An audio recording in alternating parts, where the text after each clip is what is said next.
Welcome, welcome, welcome. How is it going? It is November 5th, 2025. New York City is getting a new mayor. This is RambleCast. I'm your host, Cody Toombs. And with me, I have Corbin Davenport. Hello. So, It's all Quover, Quover, Quover. Quomover, It, Quover. Cuomo sounds a little too much like a Trump thing, but um, yeah. Uh, Andrew Cuomo has, I would argue, successfully sunk his political career. Um, and yeah, there will be a different person running the city in a couple of months. Woohoo! Yep, and a bunch of other cool people won other local elections in the U.S. Other local elections. Uh, I mean, yeah, a like lot of governors came up this. yeah, Virginia got a Dem governor. We got a lot of W's yesterday, which is always nice. The last year has been incredibly depressing. It was nice to just live out for a couple hours, live in the excitement, and yeah. Corbin said, Carson said Corbin got green hair. Yes. It's not like this green in real life. I think it's just the white balance on this camera is kind of fucky. It's not quite this bright there, but yeah, I dyed it. It like 80% worked. It didn't fully kick in. But yeah, so So, I'll look like this for a while and later until it we're going fades. to experiment with chroma keying Corbin's hair. Yeah, that'll be fun. Um, let's see. Yeah, it's always good times. Um, hold on. Did I just realized I moved some windows around in a way that might have screwed this up. Let's make sure. Nope, it's all good. But for whatever reason, Corbin's camera's out of position. Why Wow. would why would that have happened? I don't know, but easily fixed. Um, Okay. and speaking of elections, there's more shenanigans happening with YouTube TV and Disney. This started, I believe, last week, where Disney, which of course owns ABC and ESPN and a bunch of other cable channels, was in a dispute with YouTube TV, and they couldn't come to an agreement by the time their contract expired. So all those channels are dead on YouTube TV right now. And there was a an attempt to resolve this a couple of days ago. So Variety said that on Monday, Disney asked Google to offer ABC to YouTube TV customers on Tuesday, November 4th, so that they could have the election night coverage live. And Google said no and suggested instead that Disney allow YouTube TV to bring ABC and ESPN back, because those are quote the channels that people want, end quote. I don't think it worked. I don't think they went for it, is my understanding. Um, so they're still not in agreement. They're still in the middle of the carriage dispute where each company is blaming the other one. Again, I continue to maintain this is one of the funniest, like, corporate America things that continues to happen is just these giant media, and in this case, tech companies, just like slinging shit at each other, and like unable to come to an agreement to provide the service that one of them is definitely charging customers for, and the other one is just sort of supposed to allow that to happen. Um, so they still haven't worked out an agreement yet. So until then, everything Disney owns is off YouTube TV. So that's ESPN, ABC, including all the local stations that again like aren't really ABC, but they're ABC affiliated. Disney Channel, Disney Junior, Nat Geo, all that fun stuff. So yeah, and Carson brought up Disney removed Google from Movies Anywhere as well. I I don't know if that was related, but yeah, that did happen on the 31st, I think. Um, so yeah, if you've got movies and movies any or it was it was all of Movies Anywhere stopped working with Google, I think. Hold on. I grabbed the link because I saw Cord Cutters covered it, and anytime they write anything, I have to check it because all of their articles are AI slop. So you can't really trust anything they write, unfortunately. Um, hold on, where did I put that link? Here it is. Okay. Um, yeah, so Movies Anywhere had a support page on their site that mentioned effective October 31st, Google Play slash YouTube will no longer participate in the Movies Anywhere program. So all of your stuff, regardless of which studio it came from, is not connected to YouTube anymore, which makes watching that stuff more annoying. You'd have to use it through one of the other. So if you've got like a Google TV or Android TV, you need to install something else, like Fandango at Home, which used to be Voodoo, or one of the other connected things. It's just annoying. And kind of defeats the point of the Movies Anywhere. Yeah. I mean, it, I don't know how much Movies Anywhere still matters. I remember it being a pretty big deal like 8 years ago, but I swear I've just heard increasingly less mention of it. And I kind of got the impression that like a lot of the like freely redeemable stuff or the sort of transferability of movies through that service just kind of stopped being a thing. So it seemed like it was more just something that was hanging around, right? I think it still works fine. Because Okay. I don't know if I've like tried watching stuff through it specifically, but I do have like my digital library kind of spread across mostly Google slash YouTube and now Vudu. And that's what I could use to kind of watch all of them in the same place usually. Mostly just an issue when it comes to TV shows because those don't sync at all. So it was just whatever movies I had, like, I put in the digital codes for. Um, so Um, annoying. let's see. And as Karsten points out, 9 to 5 covered it. I'm obviously a lot of places did, but the thing is, I don't know if this is really going to include really how much Movies Anywhere is still relevant.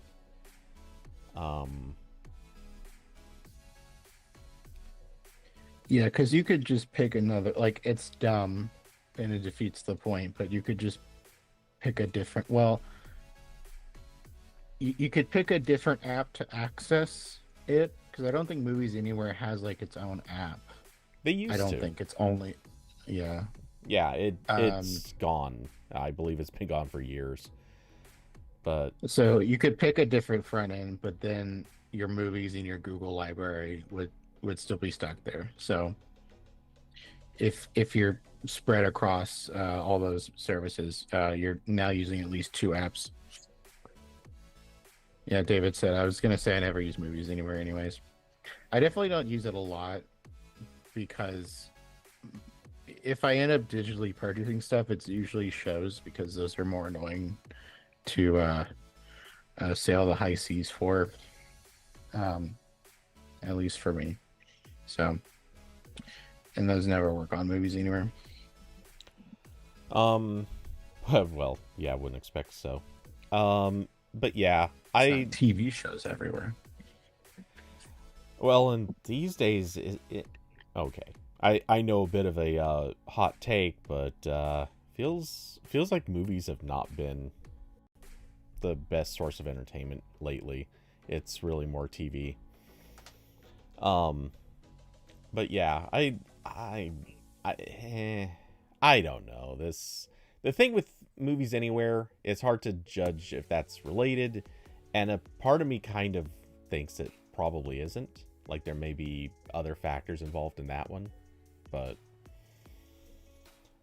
regardless, this fight is starting to just look pretty bad for both parties. Um, movies Yeah, somewhere. and I my like it. and my opinion of both Google and the Walt Disney Company were so high. I'm just really devastated at the lack of character I've seen. Oh yeah, yeah. There are two very unclassy entities. I gotta be Speaking honest, speaking as of a non-subscriber, I also don't really care about this anymore. Like and I don't mean that from like the we won't cover it way. I mean that from the like sort of how to say this, the total lack of concern with companies that are just going to be whiny and bitchy to each other, when in reality what they just need to do is acknowledge, hey, we have customers, we have users, we need to just respect that and actually do something about it, not act like this. Also, I yeah, you think swear I am hearing you, or I'm hearing myself in your feed, in your audio hmm, somehow. unless the gain on my microphone is crazy and it's picking you up through my headphones, but It shouldn't this is be. about the same length. My mic is always on. Hmm. Um, yeah, I'm always surprised with these carriage disputes that they don't eventually get resolved by advertisers kicking up a fuss. Because I think if I paid to have my ads on like primetime TV and like 30% of my potential market or whatever, I don't know what the numbers are, if a big percentage of who I was anticipating to see the ad can't see the ad, I would be a little bit upset and maybe not buy ads that way anymore. But Yeah. what do I know? Yeah. No. That's exactly it. At this stage, like how does this not become a bigger blow up? And not only that, you've got to figure there's at some point uh, the fight has to also be affecting like the shows um that are supposed to be streaming. Like they're literally looking at viewership numbers, and you got to figure that the shows that are on the network are probably sitting there going, hey, like we get bonuses based on viewership, and you're literally killing a big chunk of our viewership right now. Stop it. Like Yeah. this is the sort of thing that I remember a few they basically kicked up as like a few movies went to streaming instead of theaters in response to COVID. Like there were the actors themselves were suing companies saying, hey, our deal was literally like we get a big Yeah. chunk of box office profit, and you're straight up Yeah. skipping box office so you can feed your streaming networks. You Because know, that was the whole lawsuit with Scarlett Johansson, right, with Disney, because not just her, but yeah, Black Widow was, yeah, like Black Widow, I think was one of the movies that was supposed to go to theaters, and they dumped it on Disney Plus instead. yeah. I There was think. also at least there was. I remember there being at least one story that HBO had done that. Um, There was also, I know Apple had a fight with somebody, but that one I think got resolved in private. Um, which, unsurprising, Apple wants to keep as much stuff private as possible. But yeah, this is just sort of a bad business practice because you end up pissing off a lot of the people that you rely on to make stuff, and if they decide they don't want to work with you because you do stuff in bad faith, Like that's a good way to lose major stars. Yeah. I'm sure the Carson said studios Disney. don't care, but Disney. Yeah, Carson also said Disney also begging YouTube TV subscribers to pester Google support is embarrassing. Yeah, like that. This happens with every carriage dispute. It's just like launching each other's armies at the other companies, like customer service reps. Again, just the most like funny, pathetic shit. well, and Um, also the presumption that okay, two things I think are doubly hilarious here in this exact scenario. One, the notion that if someone tries to contact YouTube TV support, let's just remember what I just said. Literally just those words. Someone tries to contact YouTube TV support. Does anyone think that exists? Like, are there actually no. YouTube TV support people? I'm You're assuming there talking to probably are. Gemini. But yeah, You're talking to you're Gemini. you're mostly just talking to like knowledge base pages or Gemini or something like that. You're not getting a real person. That's ridiculous. We're talking about Google here. Google doesn't do real people for support roles. Not really. I know they do exist in some departments, but they're not extensive. The second problem here is uh you're pretty sure they have live chat at least. I'm sure they do have some support people, but I'd be shocked if you're not at least going through Gemini for preliminary whatever. And there's no way anyone who's going to pester support is actually going to get through to a real person first. They're going to go to Gemini first, and Gemini's just going to get the complaint, and I'm sure has already been told to basically file it with dev null. Which leads us to the second point. Nobody listens to what complaints go to support. And that's true with basically every company out there. If you were to tell a bunch of people to complain to any company you can think of, and they call up support to do it, how often do those complaints ever bubble up to anyone that matters? I've worked in a couple of companies that definitely got some complaints to support departments, and I know none of that ever made it to developers. Yeah, the moment you lifted your headphones off of your head, I could hear my voice like clear as day. Somehow, like your headphones are leaking. Okay, I'll turn you down. I mean, it's not the worst thing in the world. I'm just really surprised I can hear it so well. Yeah, change nothing. Same setup I always use. Weird. Anyway, actually, I think you did fix it though. I think your adjustment might have fixed the problem. It was just while you had them off your ears. Well, it came through doubly clear.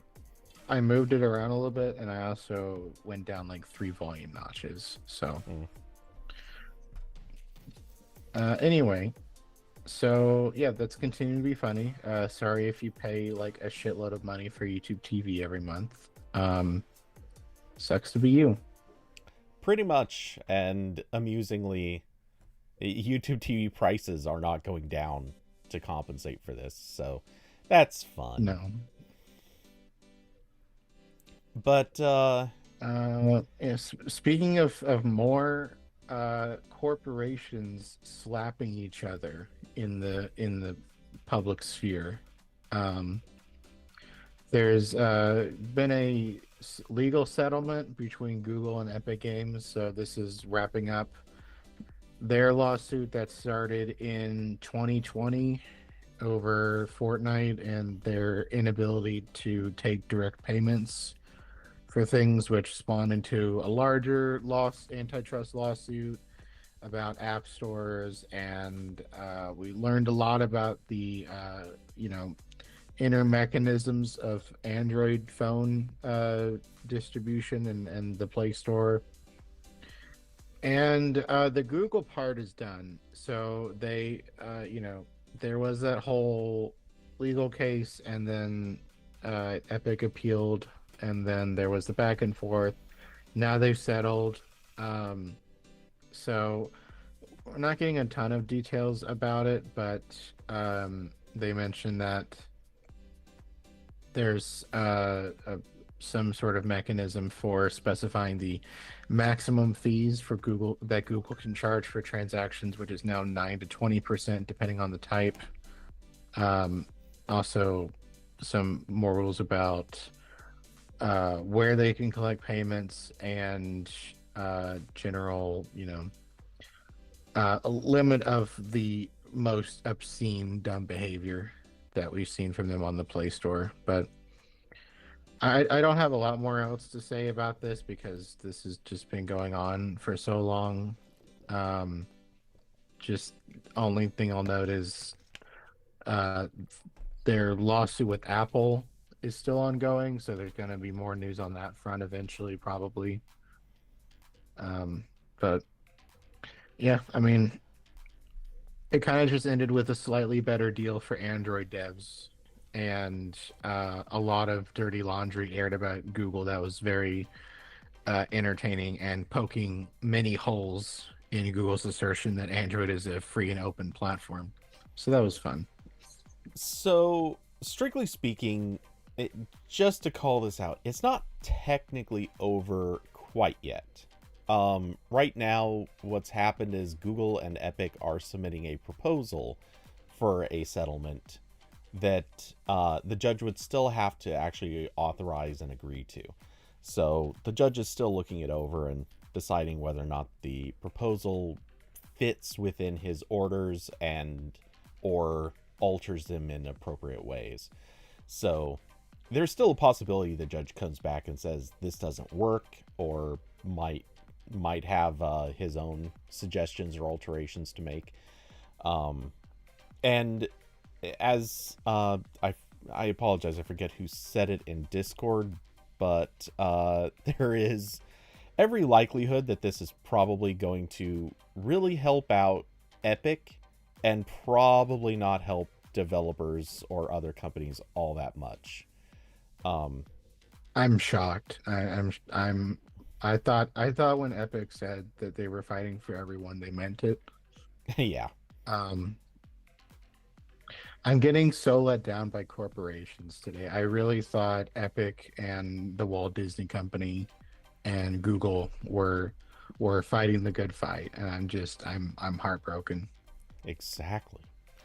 But I mean, it's all theory right now. We really don't know because the terms of this settlement aren't public. They've told us obviously some stuff, but I expect other specifics that just are not being shared yet.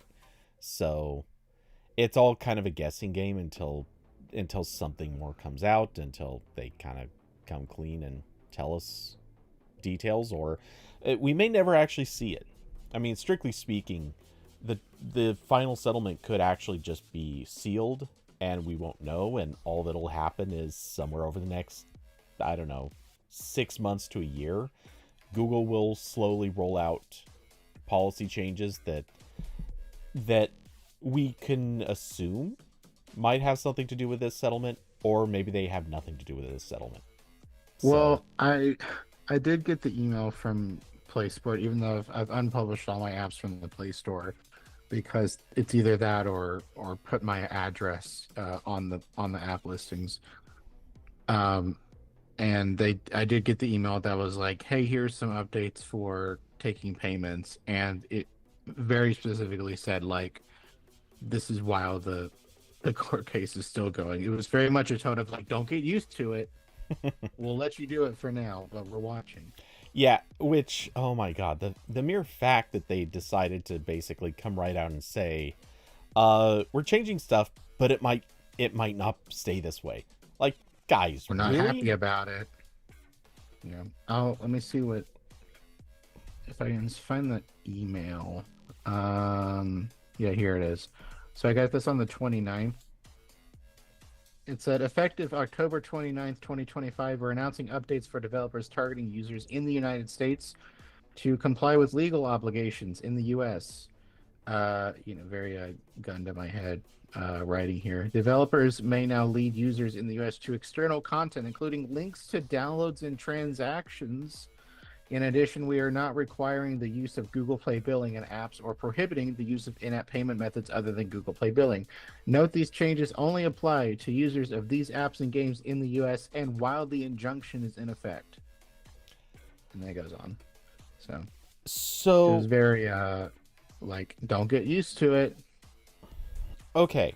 While we are kind of calling out the language and complaining about it, I'm going to briefly not defend Google, but I'm going to at least acknowledge that Google is straight up admitting, yeah, it's because of legal obligations. We don't have it, like, we have to do this. And you can obviously read between the lines, and it's basically saying we don't want to do this, but we're forced to, so here, enjoy. Whereas, think about if Apple had written this. Apple's messaging would have been straight up, hey, so those demonic, horrible, evil creatures are forcing us to destroy security across our platforms. You are unsafe because of their decisions. They are doing everything they can to destroy a safe ecosystem that protects its customers. Like, it's just an embedded YouTube video, Tim Cook crying. Yeah, I mean, at least Google isn't trying to spin this as everyone else is evil, we're the only ones who are here to protect you. They're just freely admitting, yeah, we don't want to, but here's the situation. Enjoy it while it lasts. That's at least in terms of corporate messaging slightly less evil. Yeah. The bar is in hell.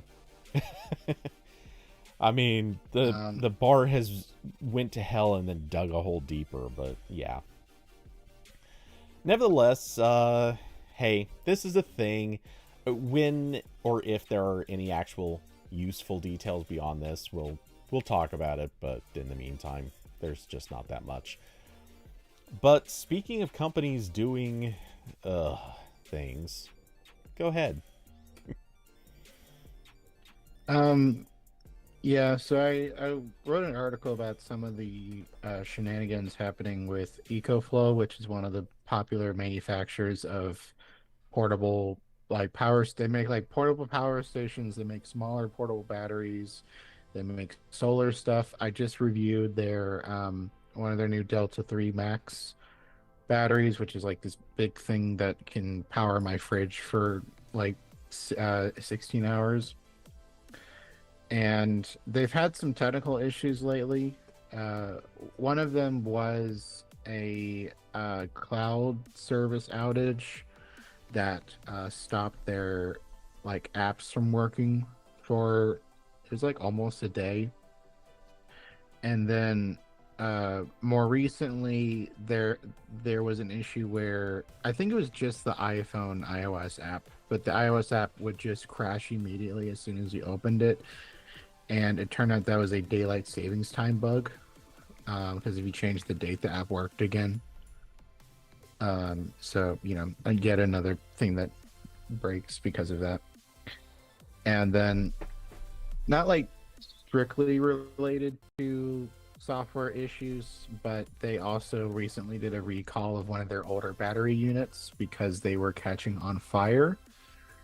And the fix for that is a firmware update, not like a send this back to the factory type of recall, which I don't know if that means the initial software was causing it to catch fire, or there's just a software mitigation to a hardware issue. When the Galaxy Note phones were exploding, the temporary fix for that was you cannot charge the phone past 20%. So I don't know if it's a situation like that or not, but they said the firmware update fixed it. But I just mentioned that because that was another thing that happened recently. And it all kind of adds up to a really strange. So when their apps break, the power stations themselves still work. Like they can charge from a wall. You can plug things into them. They still work normally there. What breaks is the ability to check what it's doing. So like when I open the EcoFlow app, I can see like the battery levels and how much percentage is remaining, and I can change all the various settings, and I can, you know, you can set up like automations. So, when it reaches 30%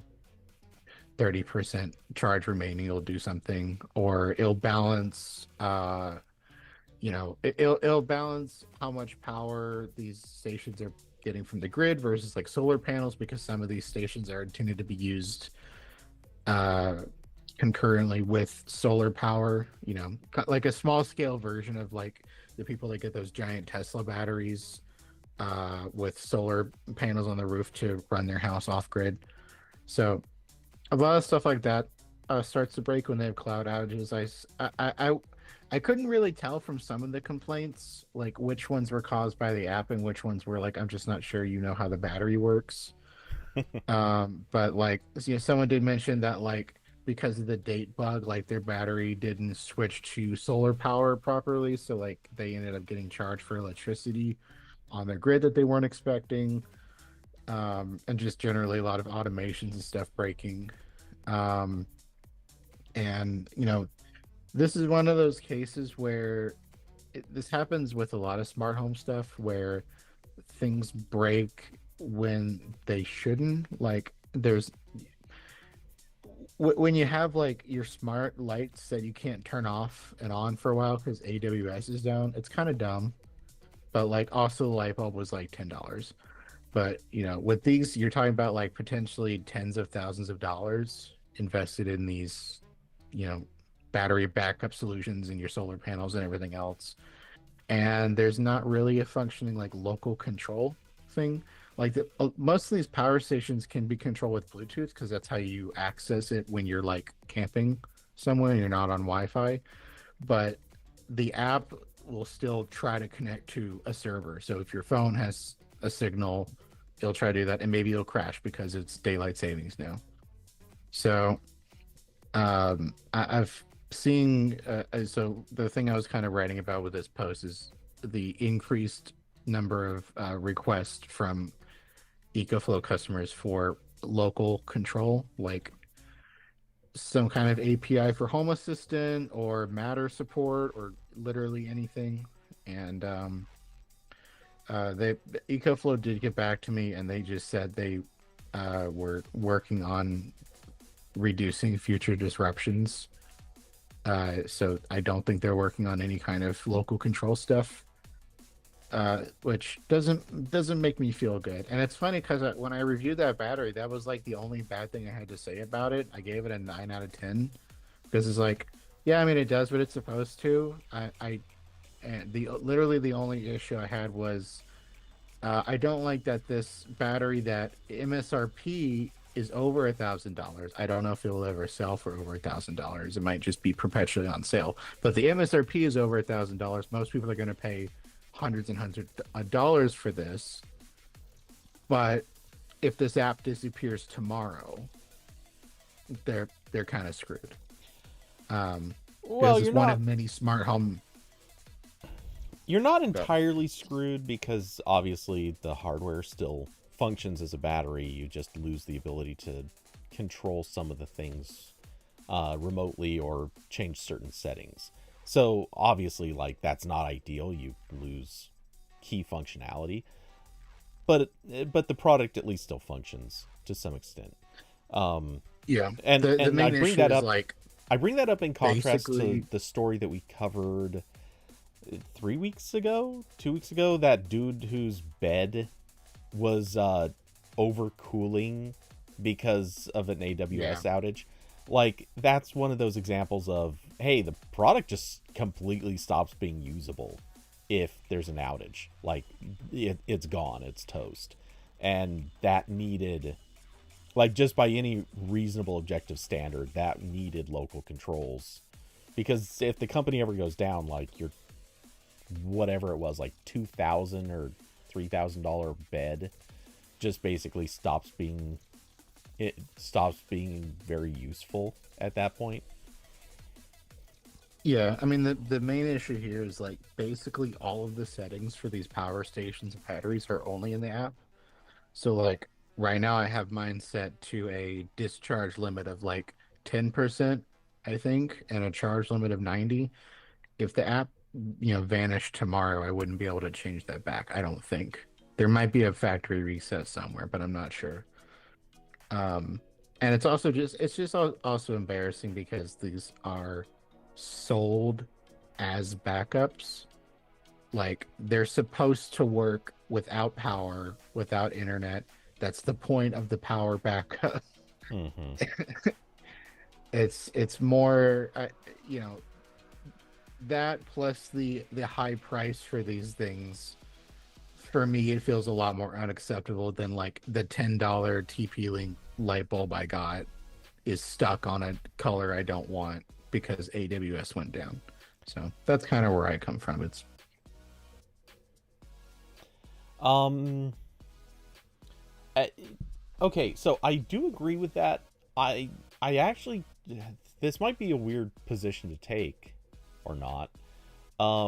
But actually, I feel a little bit like I disagree on the read that something like the TP Link thing is less important, because to me the difference here, yes, this is the batteries are obviously much more expensive, power stations, whatever you want to call them. They're certainly more expensive, but the counterpoint is they're they're expensive because not everybody really needs them, not everyone's going to use them, and they do cost more to make. Comparatively, all of those other smart home items that do cost like $10, or give or take however much, um, they their job is to do also important things, but they get to be made at scale. They're made of cheaper stuff. They don't need actual full batteries inside of them, for example, but they can also be made, hundreds of thousands at a time, and they're being sold to far, far more people. And also, a lot of times they're doing data collection so that they can sell that to whoever is interested. So these are things that they're still just as important. Even if they're cheap, like that doesn't really dismiss that they still need to actually work and not have these crazy downtimes. And if Mhm. something does go down, whether it's temporary, like in the case of, let's say, in the case of an AWS outage, or if it's permanent in the case of like company runs out of money and closes shop, whatever the case, like that hardware should not become useless. There is no acceptable version of the story where the hardware just ceases to function or ceases to be configurable just because uh, in some way, shape, or form the company screwed up. That's not a good story for anyone. And honestly, I would love to see some sort of legislation that just outright mandates that there has to be a way to effectively jailbreak your hardware and uh use it after the fact. Um and there should probably be, some common sense rules about, if once you're selling more than X amount of units, um or your units cost X amount of money, like there should just be a straight up law saying, hey, you need local controls. It has to be it has to be usable and configurable this way or that way. That doesn't have to be the primary thing, but it just needs to happen. Imagine legislating companies. That must be cool. I would love to see it happen. Hey, European Union, could you do this for us? European Union, can you invade the United States, please? I'm ready. I'm ready to Uh, become a vassal state of France or Germany or something. Oh I man, don't pick a Eurozone country. I don't particularly care at this point. They all seem like an improvement. Corbin, do we need to have a talk about what happened last time Germany invaded? Think of what They you're didn't asking invade for. us. They didn't invade us. Yet It can be an that acquisition. That's different. We're selling ourselves. I think we've already done Okay. that. Um, All right. Speaking of selling, I guess no, I like that there transition. maybe the biggest tech news of the last week was Affinity. So you may recall a while ago, Affinity, the company that makes Affinity Photo, which is like a Photoshop alternative, and Affinity Designer, which I believe is an Adobe InDesign type app. Illustrator. And yeah, okay. Well, they had I thought they had three. I know one of them is Photoshop, one of them is Illustrator. I The think other the one's other one was Publisher. InDesign. Oh yeah, okay. So yeah, they had a photo editing app, they had a vector graphics app, they had a designer, and they were sold as one-time purchases. So they became a popular alternative to Adobe, just because if you don't want a subscription and you want to go back to the old-timey days of spending more money up front and then just getting to have that for as long as you want it, Affinity provided that option. Uh, Affinity was purchased by Canva a while I ago. I'm gonna argue on the spending more money up front part because holy crap, if you because obviously yes, there were people who paid for Photoshop or various Adobe things monthly. A lot of people usually signed up for yearly stuff. And if you paid yearly, you paid way more for 1 year of Adobe's products than you did for Affinity. No questions asked. Yeah, Affinity was way, way less costly than Adobe. Um, yeah, but go on. um, yeah. So Canva purchased Affinity a little while ago, and they were teasing an announcement, and now the announcement is announced. So they have released a new Affinity app, and this is all of them in one app. So the same Affinity app is for editing photos and doing vector graphics work, and it should be pretty similar functionality wise. I was reading their announcement, and a lot of the stuff they've talked about is just the benefits from having it all in one place. So, like some of the tools that were maybe only available in the vector graphics section or the photo editing now work in both places, and you can set up like custom workspaces with like all of your stuff organized how you want. And pretty similar functionality. Again, the main thing they're talking about now is it's all in one app.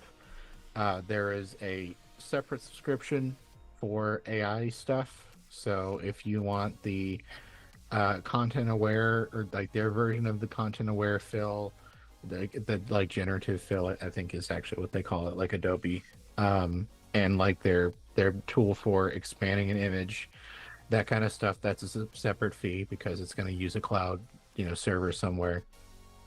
Um, but besides that, the app is completely free. They claim it will be free forever. I don't know. No one's enforcing that kind of stuff anymore. So I don't have a lot of confidence there. Um, I know you'll probably have different opinions because I know you actually used Affinity, and I used it briefly on a trial, but I never fully switched and bought it. So I don't. I was not a Affinity user before this point.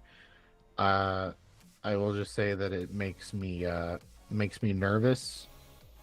In that it is free, but it does have a Canva account requirement when you download it. Um, and yeah, so that's kind of where we're at right now. Is there is a now free alternative to Photoshop and Illustrator that is available on Windows and Mac, and eventually iPad.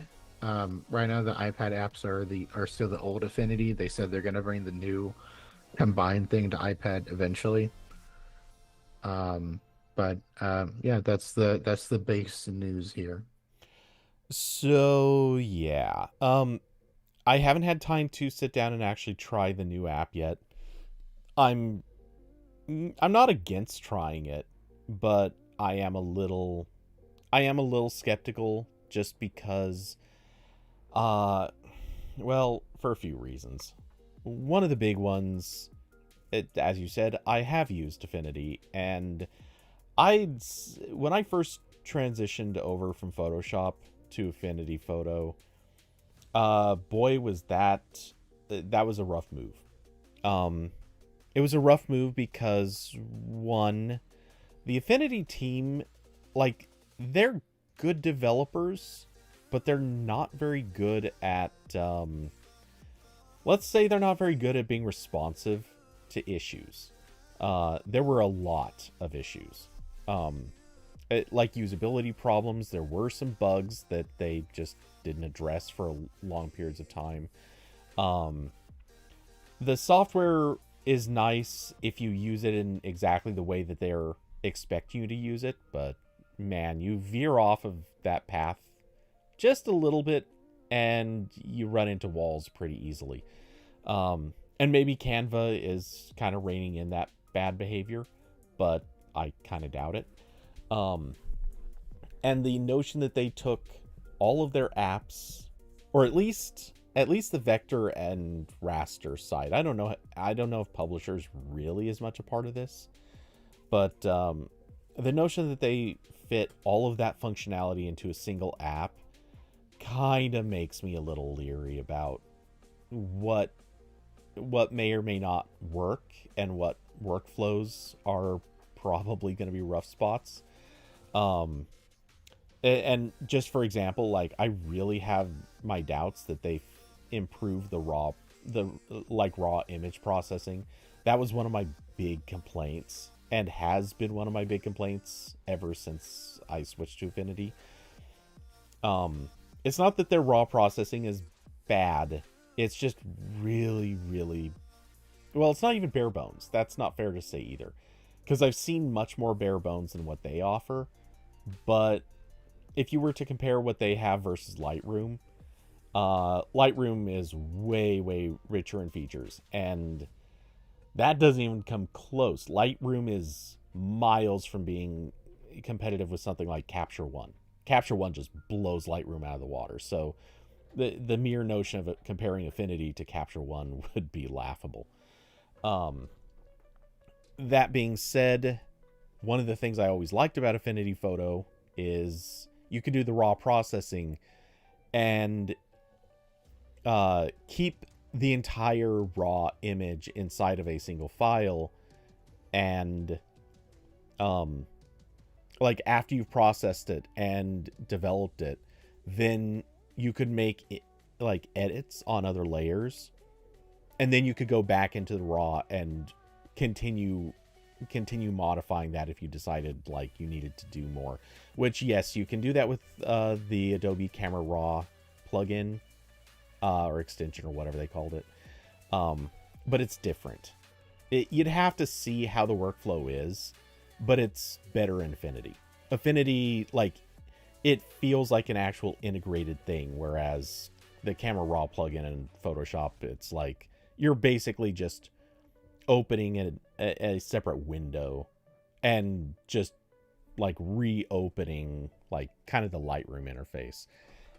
It's hard to really convey, but it is definitely a different thing. So yeah, as far as the fact that they're making it free, I've seen a lot of people saying kind of what you said, like, that just feels sketchy. And David basically said kind of the same thing, free equals sus. I get it. I really do. In this instance, I actually am, this is weird because I don't it's weird that I'm going to say this, because I don't particularly trust Canva. No hard offense to Canva.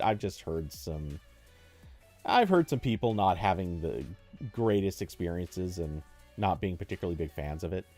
That being said, I actually kind of trust in this instance that Canva is making it free and intends it to be free. Legitimately intends it to be free. And I think that because this is just a massive advertising platform for subscribing to Canva services.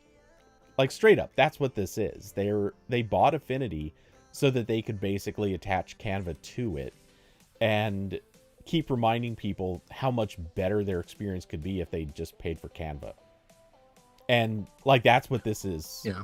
That's what this is going to be. It's not nagware and exactly, but it's effectively nagware. yeah, and ultimately just taking the biggest possible bite out of Adobe's market share. And that's the other thing I was going to say.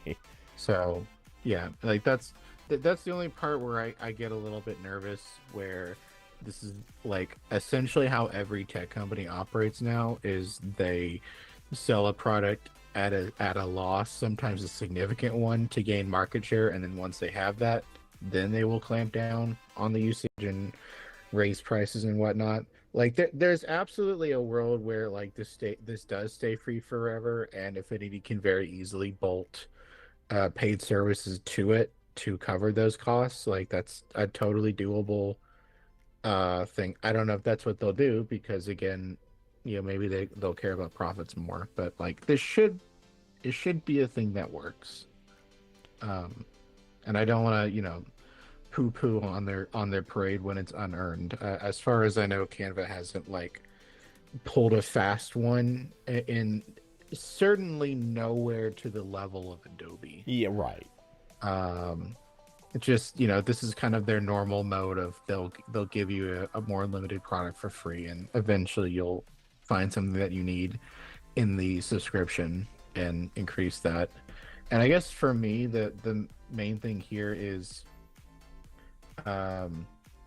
with the paid plans, they mentioned that like generative fill is in the AI subscription, which I would use a lot if I was using this, because I get my money's worth out of that with Photoshop right now.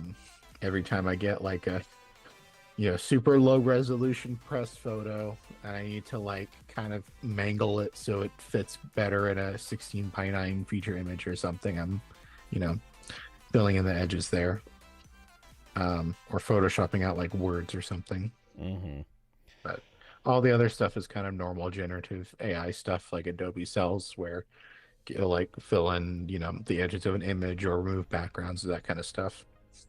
Yeah. So regarding that, just quickly to list off the features that are currently Canva AI Studio features, and this is the stuff that you'd have to pay for. That's generative fill, expand, and edit.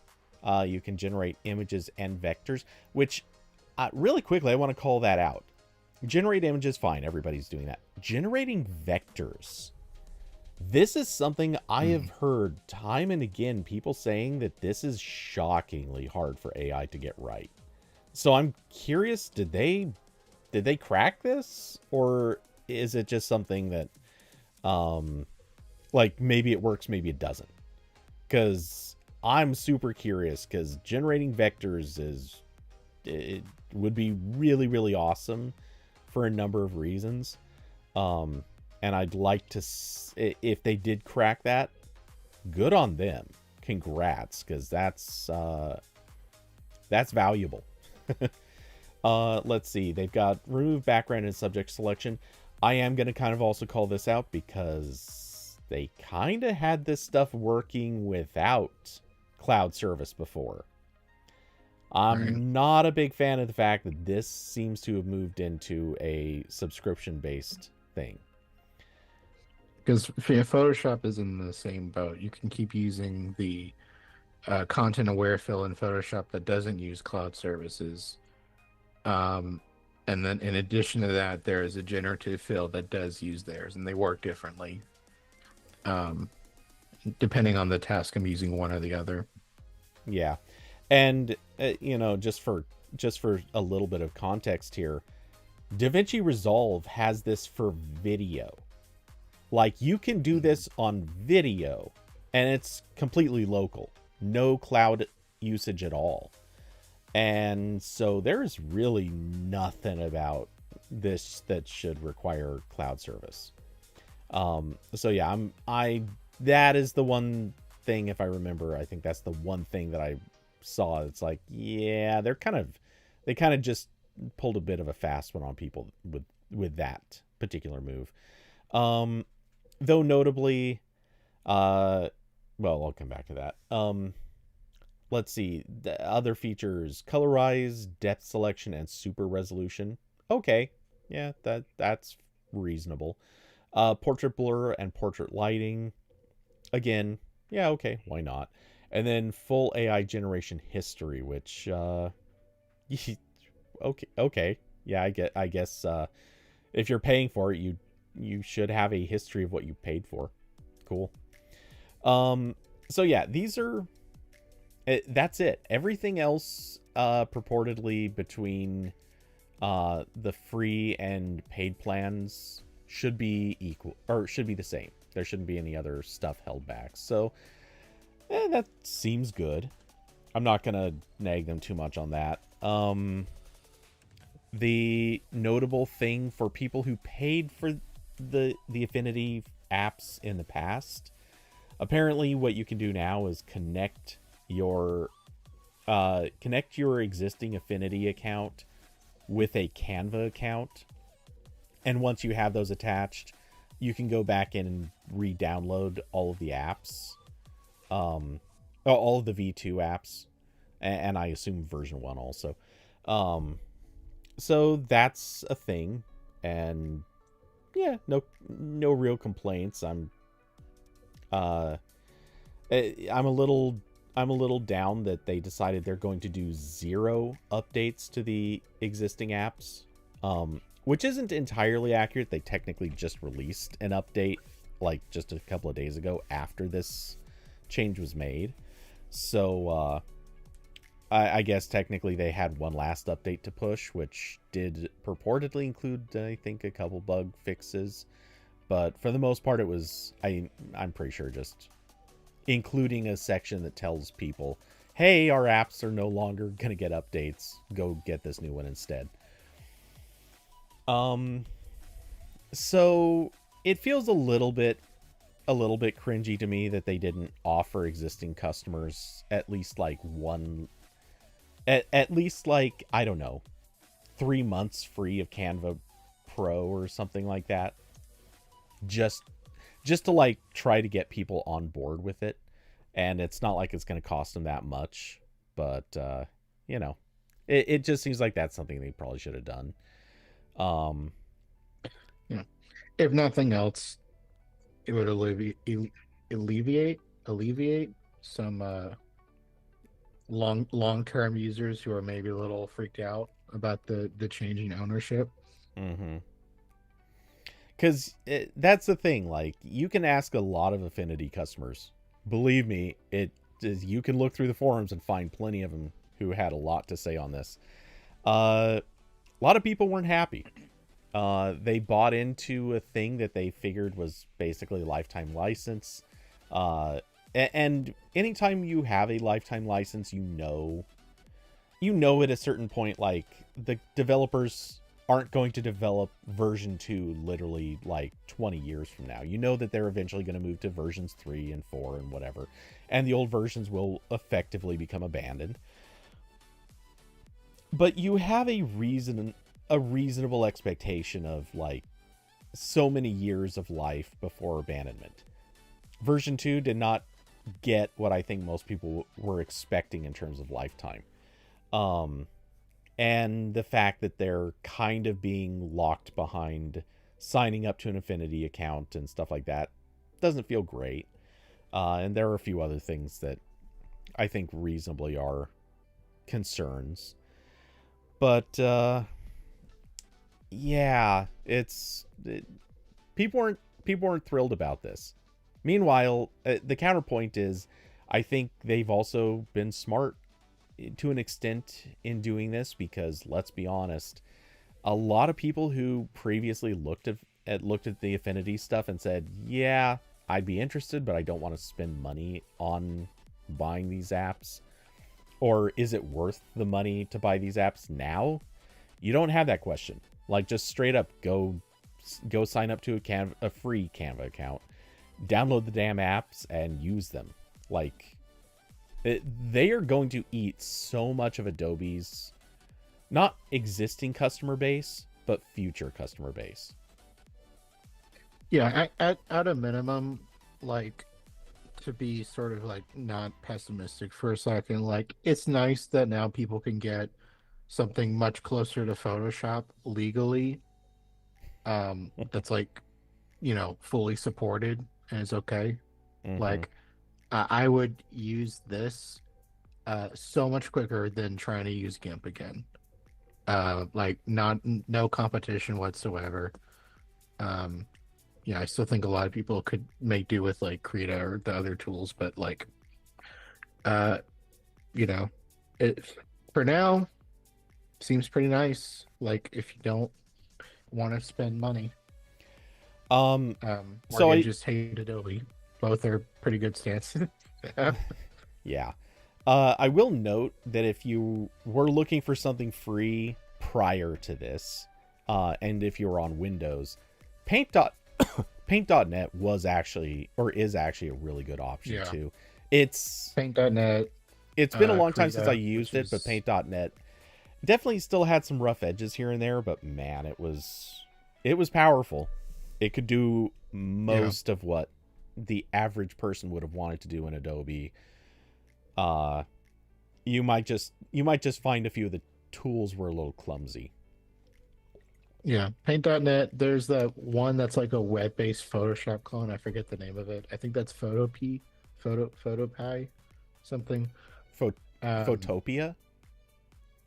maybe whatever that one is. And then I more recently for that have been gravitating towards Krita, which is Krita. That's the KDE image editing app. It's mostly for like digital art, but it's also fine for just kind of normal image or digital, making materials, that kind of stuff. Um, but yeah, I mean, there's another free option you can try. It's on Windows and Mac. It's still not an official Linux version, which again feels like a missed opportunity. I know there's not like a lot of Linux people in the grand scheme of things, but if I was competing with Adobe, I think that's something I would try to focus on because that is a market that Adobe has told to fuck off for decades. And it's free real estate. I don't know if this runs in like Wine Proton, whatever, but I feel like official Linux support would be kind of cool. Yeah. Um, the So, only um, the only other thing I have to mention about Affinity stuff is I was talking about this with someone else, and they brought up um, Pixelmator, which is the one that Apple bought recently, and I heard about that announcement. I may have written about it, well, we definitely talked about it and on here. I've definitely talked about it on here. I don't know if just no one told me, or I didn't go to the right page, or it fell out of my mind, like many things in life. But I was not aware that Pixelmator obviously is like a Photoshop type app.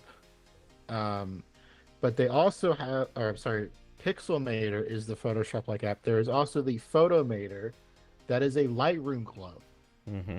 And that is the missing part every time every time I'm bitching about Adobe, every time we're talking about alternatives, this is always the sore spot for me is when I started actually paying for Adobe products instead of using pirated CS5.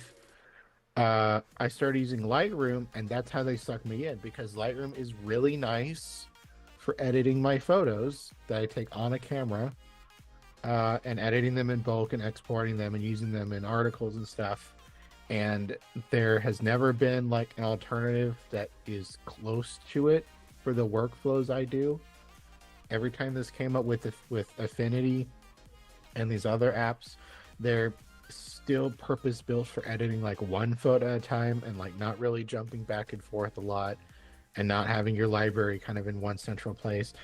And no one told me that like Photomator was basically the same. Or again, maybe someone did tell me and it promptly went out of my mind.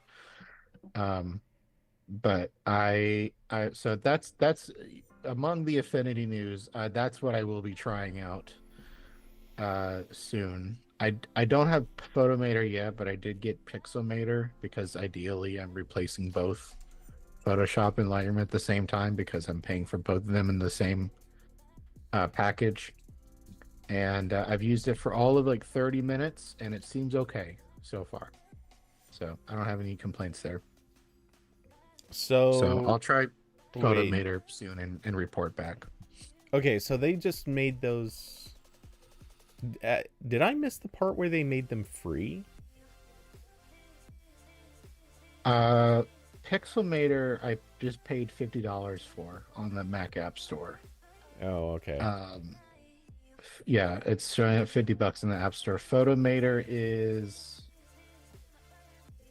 I think it's got like the I payment is like see an in-app in-app purchase. I think there's a purchase. subscription. Yeah, I think there's a subscription option, or you can buy it, but I've not looked yet.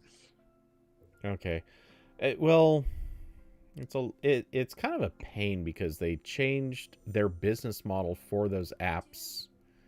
Uh, uh, I don't know. It was like 2.5, 3 years ago. Um, and it got a little weird because they had their old versions, which obviously people had just bought and paid for single license kind of thing. Um, then they decided they were going to switch to the subscription model, which there were a few rumors kicking around, or at least theories, that they were basically just like slowly ebbing money and couldn't really keep it going. Um, which then, when Apple bought them, that led to the theory that Apple, Apple probably knew that they weren't making enough money, and so just decided to keep in the name of keeping it alive. They bought the apps, or bought the company, and as a result, now we have these apps, and for it seems really weird that Apple has kind of just kept them in this state of you can buy one of them and the other one has a subscription, or a single purchase price, I guess. What is the in-app purchase? Yearly subscriptions or lifetime? Okay. Well, yeah, Or, I or just monthly downloaded it subscription. to check. And there is a yearly subscription for $30, a Yeah. monthly subscription for $8, or a lifetime for 120. Yeah, this is listed in the App Store too if you expand the in-app Okay. subscription or in-app purchases list.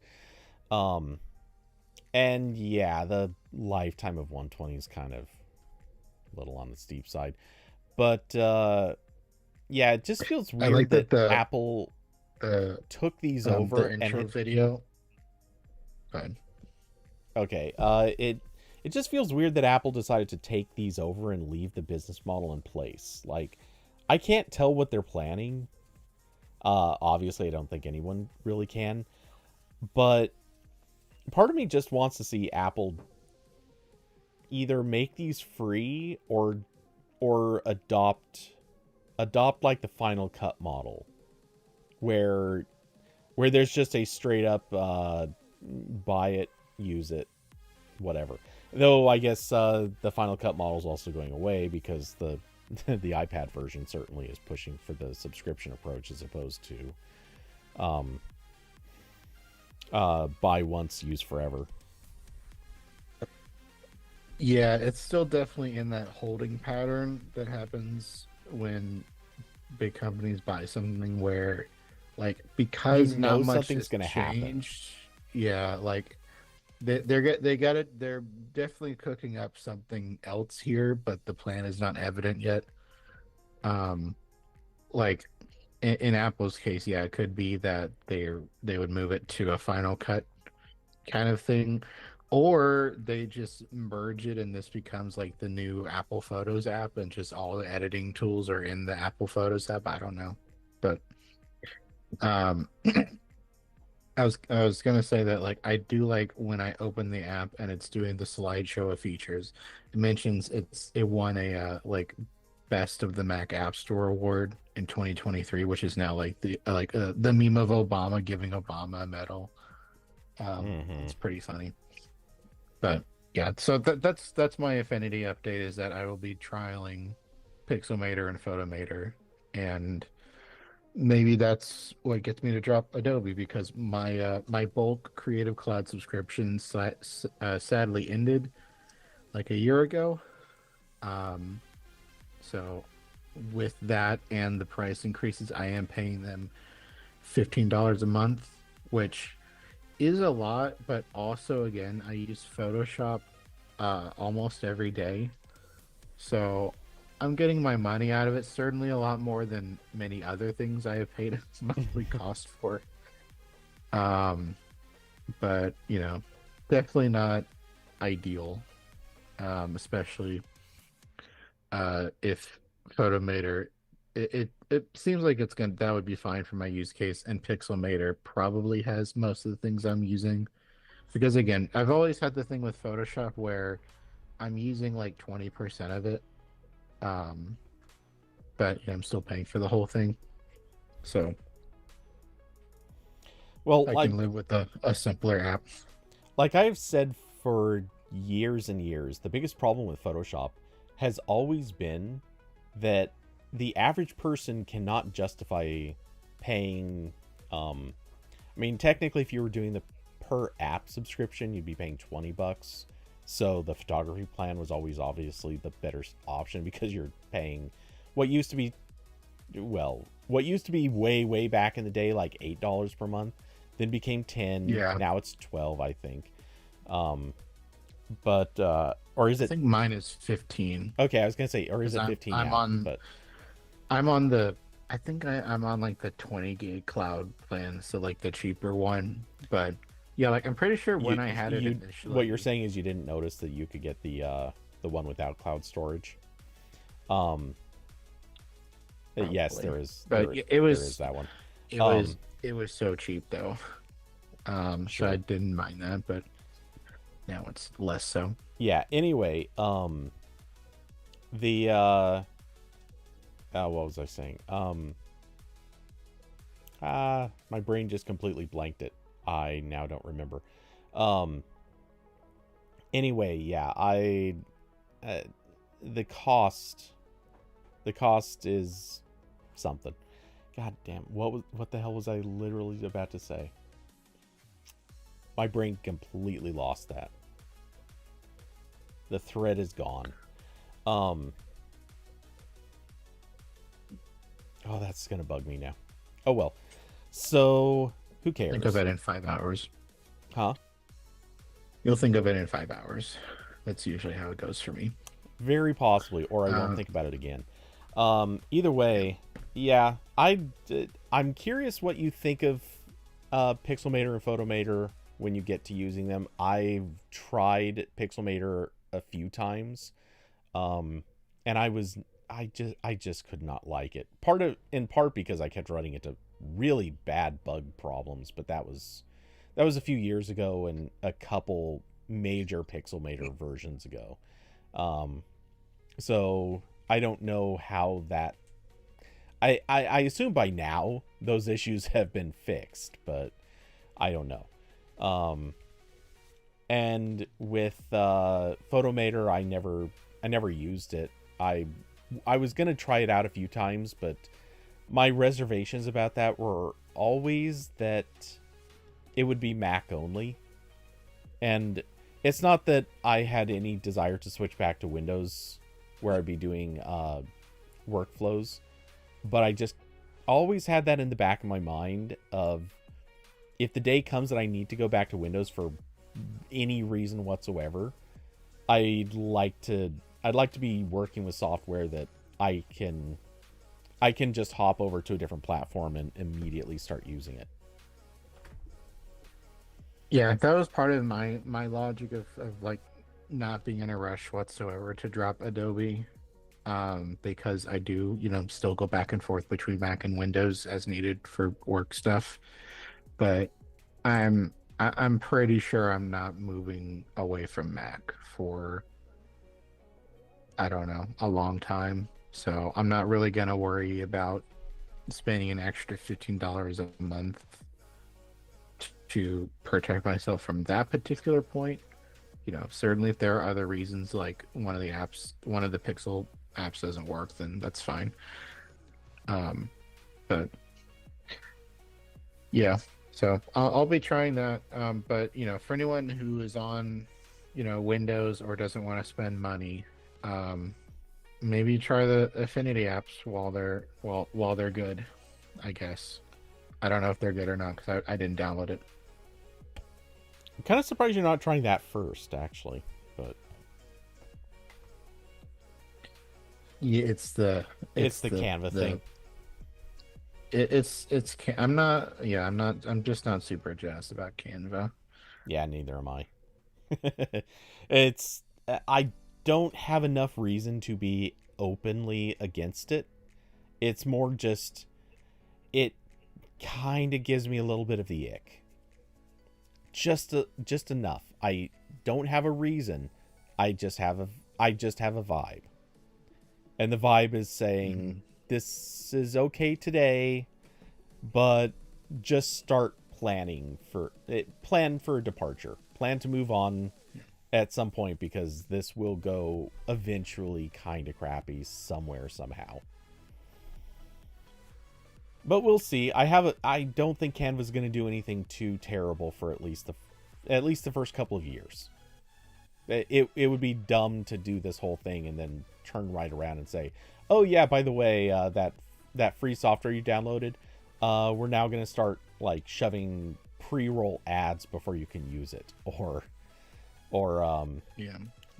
I don't know what other imaginable terrible things, but yeah, I don't think they're going to do that anytime quickly. I'm just preparing for the inevitability that they will eventually do something really unseemly. Um, but so shall we move on to final topic? Yep.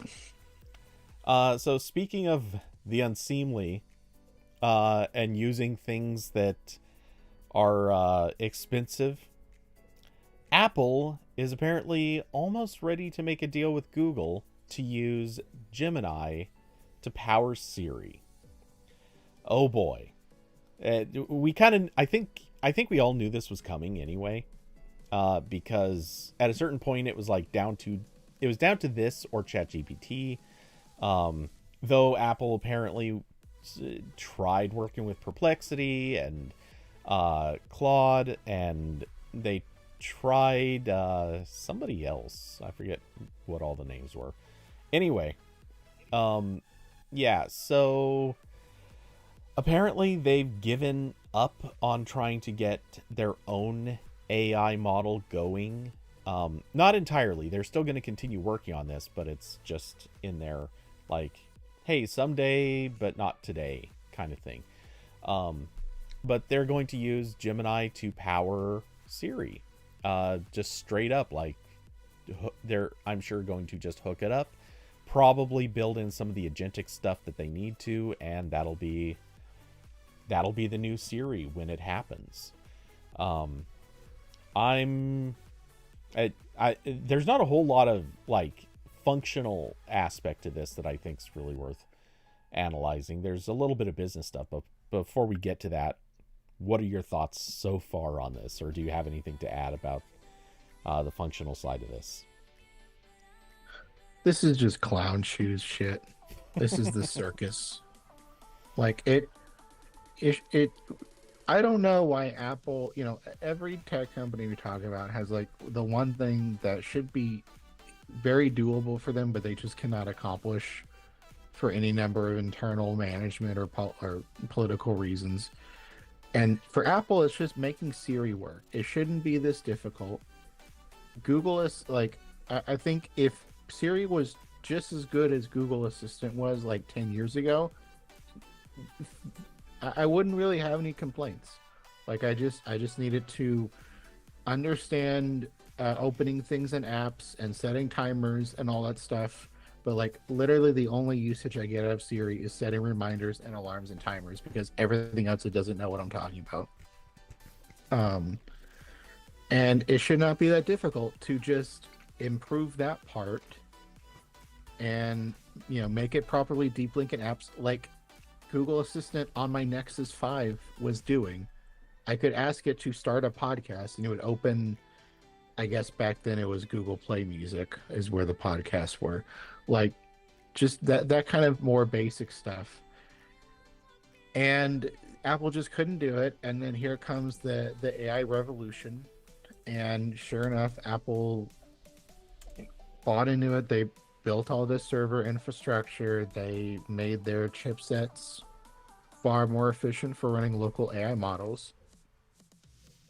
And they still can't get Siri to work. The new Siri is just perpetually delayed and delayed and delayed or doesn't work.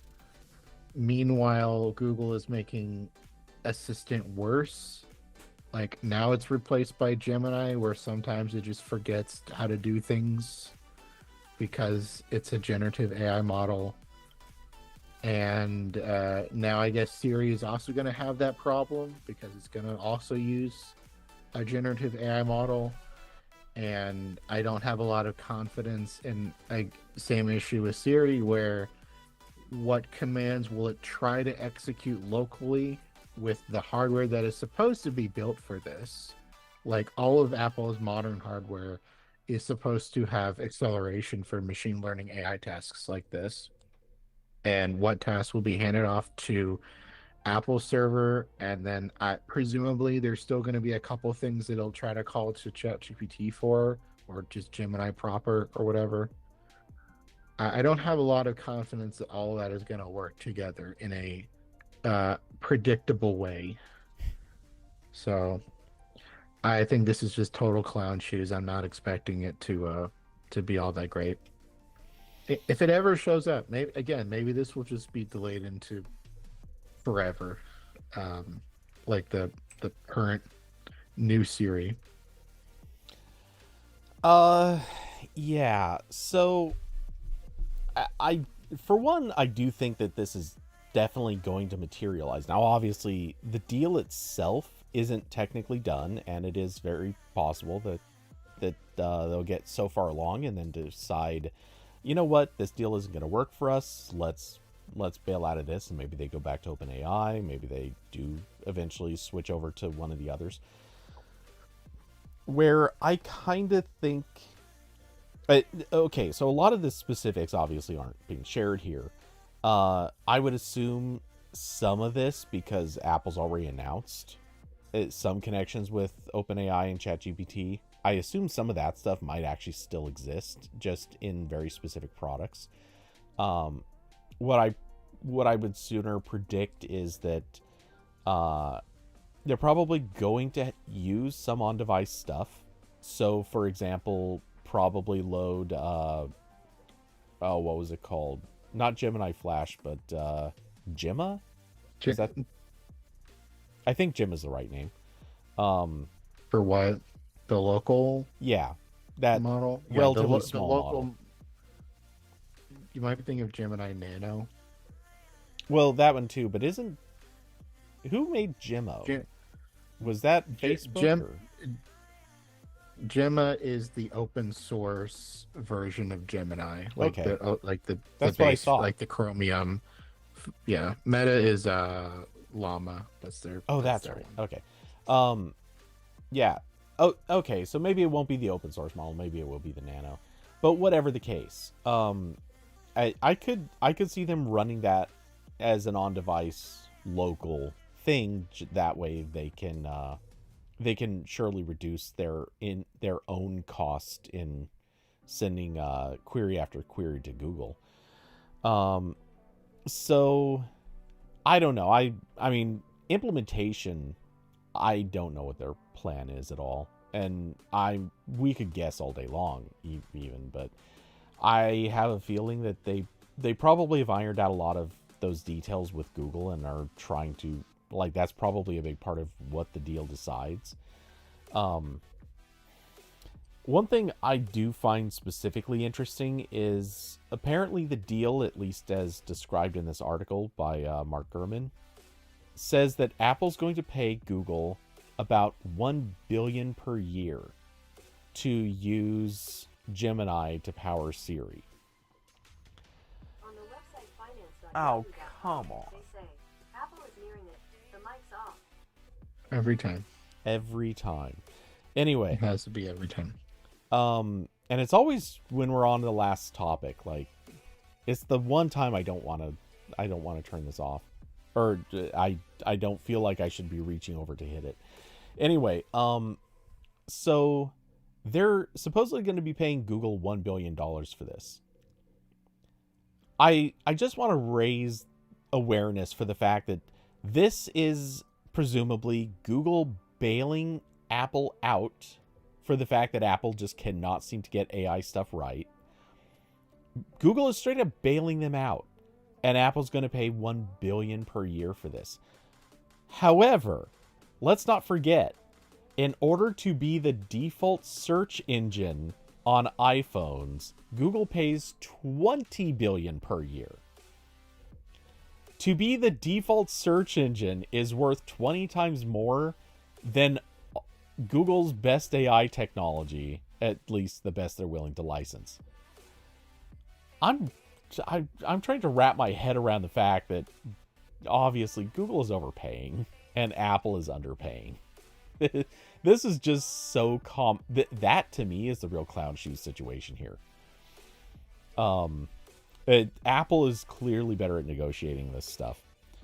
But that being said, I just think it's funny that in this situation we're about to see Apple so reliant on Google again. And this is also a big win for Google, not just in terms of the fact they're going to get 5% of their default search engine money back, just because. But also, I wonder how much data Google's going to get to harvest out of this. Because I don't buy for a second that Apple cut some sort of a deal saying like, oh, you can't farm or harvest anything out of it. I'm sure Google has to be getting some value here. I could see that being realistic.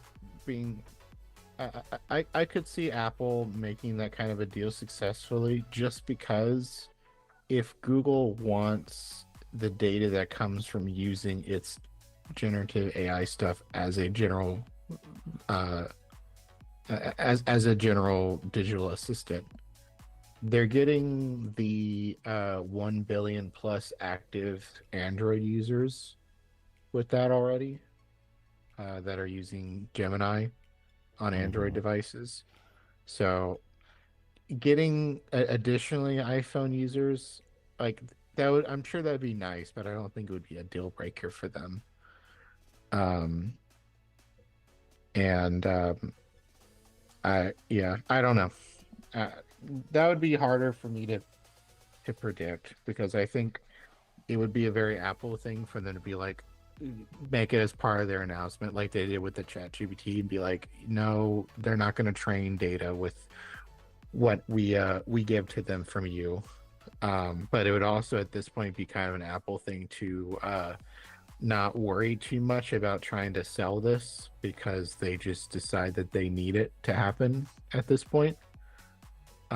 Because they're now several years into trying to rework Siri and for some reason unable to do so. Like we did the Tech Tale series now a couple years ago about how Apple got to Mac OS X, and part of that was that they fucked up building their own operating system like 2 or 3 times, and then was like, all right, we got to buy something now. We can't do this anymore. So they hit that point now with AI somehow. I don't know how. Just a lot of things went wrong, I guess, for something that, again, like I'm still not convinced that they need or will benefit its users, Apple's users, in a meaningful way. Because so far, all of the Apple Intelligence stuff has not really been that useful. Well, okay, Apple Intelligence stuff hasn't been that useful, at least in part, because Apple Intelligence just isn't good enough anyway as an AI. So, that's just obviously part of where they're running into roadblocks. But this situation more and more is reminding me of it. Well, it allow me to paraphrase an old classic, but I'll just say what it is first and then kind of, well, whatever. It reminds me of this old joke that the last person that got anything out of their philosophy degree was your philosophy professor. And in this instance, it's more like the last person to make money on AI was whoever sold you that you needed to buy their AI. Like, Yeah. or whoever sold you that they won an AI. Because, like, right now, it obviously, like, AI is a real thing. It is a real tool. It is useful in various ways. I mean, you just finished talking extensively about how great AI was for Photoshop. But yeah, we're in this situation where Apple is trying to offer features, so far, none of which Apple seems to be charging for, or seems to have any intention to charge for. But they're about to pay $1 billion a year to offer those features.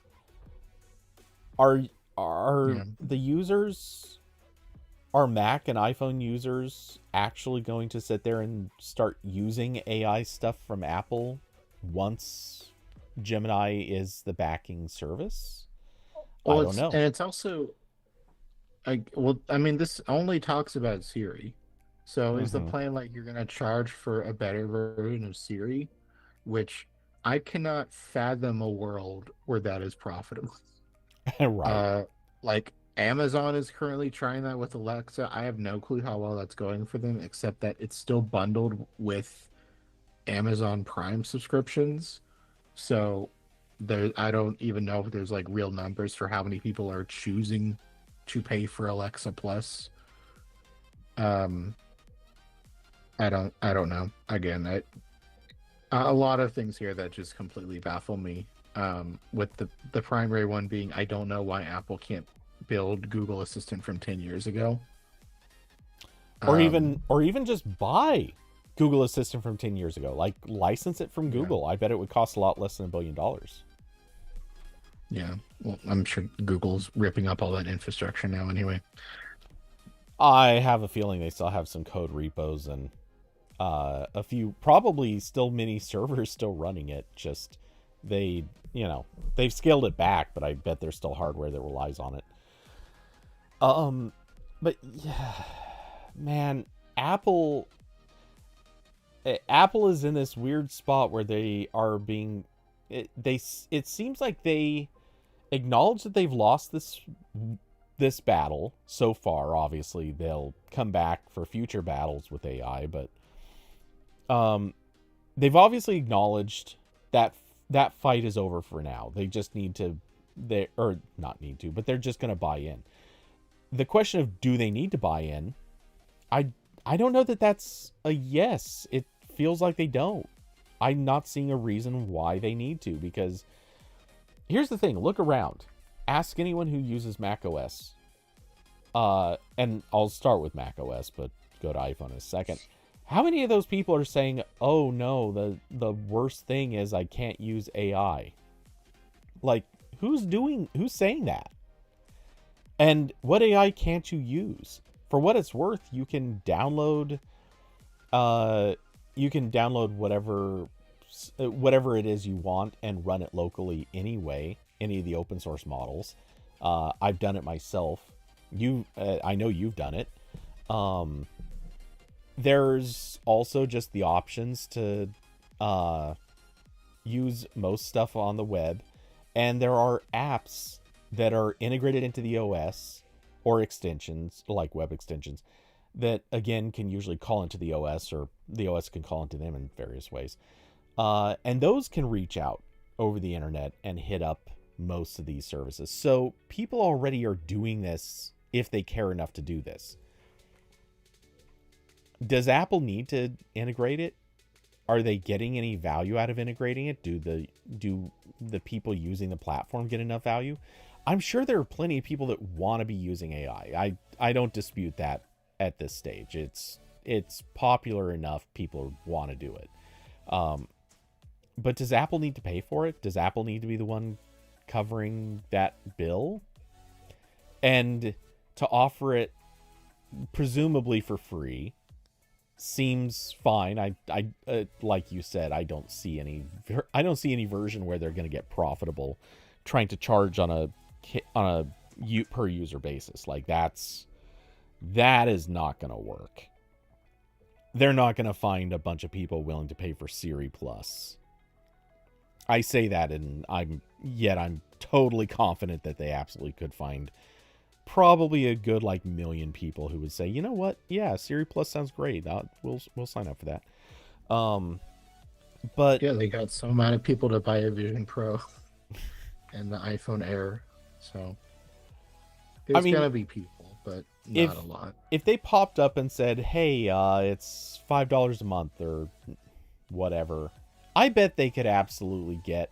And Carson, yes, 1,000%. They would put Siri Plus in as part of Apple One. But at some stage, I just can't help but think that,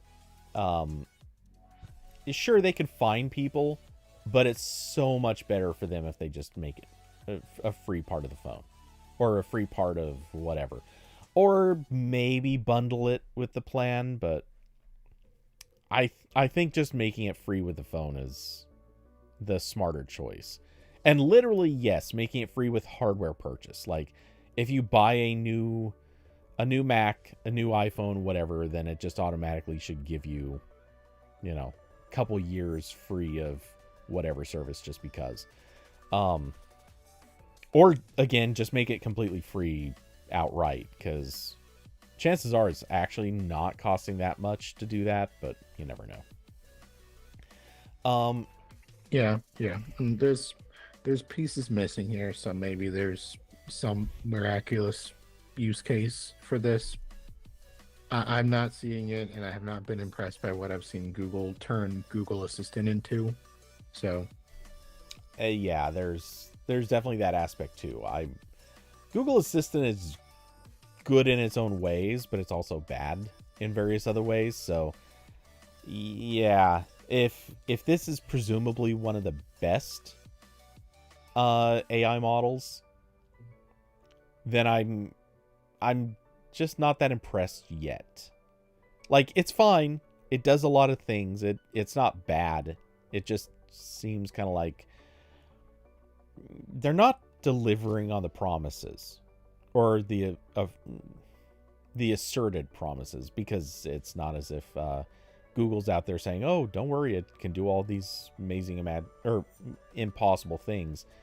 Well, sure, it can kind of do some amazing stuff, but at the same time, it does a whole lot of stuff really badly, or inconsistently, unreliably, or sometimes just outright terribly. So I don't know. I have nothing else. Yeah, neither do I. I've run out of steam on this. Anyway, so yeah, that's kind of where the news left us. It's a cynical week for tech news. At least, hey, a good week for political news. There were positive things that happened yesterday. Well, yeah, there was some good news for once. Yeah, there was some good news. At least we got to have a day of some good news. Yeah. There was plenty of bad news that happened the same day too, so take that pill with however you like. But yeah, it's rough.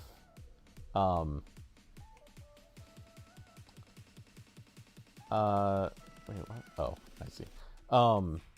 Yeah, so let's see. Corbin, before we go, is there anything you'd like to mention, talk about, push, publish, or otherwise detail?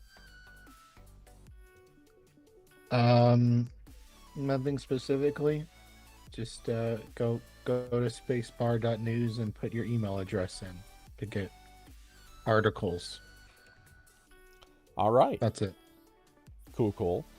Well, as for me, as always, I will be back this weekend with some game streams. Saturday and Sunday, I'm back on evenings now. Let's see.